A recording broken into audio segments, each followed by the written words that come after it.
বাংলাদেশ থেকে বিদায় নিচ্ছে মৌসুমি বায়ু। ফলে দেশজুড়ে বৃষ্টিপাত কমে আসবে বলে জানিয়েছে আবহাওয়া অফিস। এই অবস্থায় শুক্রবার সকাল ৯টা থেকে পরবর্তী ১২০ ঘন্টার পূর্বাভাস জানানো হয়েছে। আবহাওয়া অধিদপ্তরের তথ্যমতে শনিবার ৭ বিভাগে বৃষ্টি হবে, পরদিন রোববার ৬ বিভাগে, সোমবার ১৩ অক্টোবর ৩ বিভাগে এবং মঙ্গলবার শুধু চট্টগ্রাম বিভাগে বৃষ্টি ঝরতে পারে।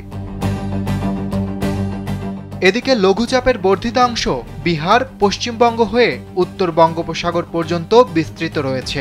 মৌসুমি বায়ু বাংলাদেশের উপর কম সক্রিয় এবং উত্তর বঙ্গোপসাগরে দুর্বল হয়ে মাঝারি অবস্থায় রয়েছে।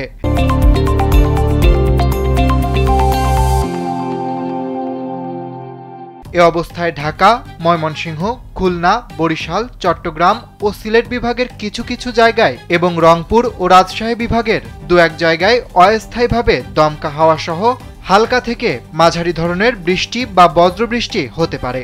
সেই সঙ্গে সারা দেশের কোথাও কোথাও মাঝারি ধরনের বা ভারী বর্ষণও হতে পারে। এছাড়া সারা দেশে দিন ও রাতের তাপমাত্রা প্রায় অপরিবর্তিত থাকবে।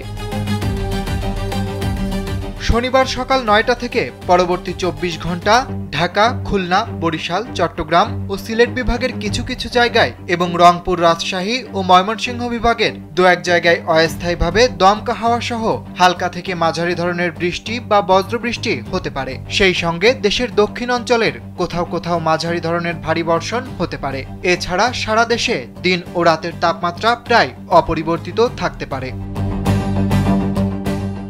আবহাওয়া অধিদপ্তর জানায়, রোববার সকাল ৯টা থেকে পরবর্তী ২৪ ঘন্টায় খুলনা, বরিশাল ও চট্টগ্রাম বিভাগের কিছু এলাকায় এবং ঢাকা, ময়মনসিংহ ও সিলেটের দু এক জায়গায় দমকা হাওয়া সহ হালকা থেকে মাঝারি বৃষ্টি বা বজ্রবৃষ্টি হতে পারে। দেশের অন্যান্য স্থানে আংশিক মেঘলা আকাশ সহ আবহাওয়া শুষ্ক থাকবে। দিনের তাপমাত্রা সামান্য বাড়তে পারে, তবে রাতের তাপমাত্রা প্রায় অপরিবর্তিত থাকবে। সোমবারও খুলনা, বরিশাল ও চট্টগ্রাম বিভাগের কিছু এলাকায় বৃষ্টির সম্ভাবনা থাকলেও দেশের অন্যত্র আবহাওয়া শুষ্ক থাকবে।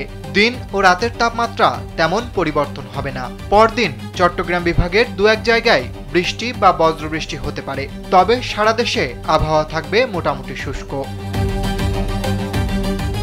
অরিত্র বাসু, কালবেলা।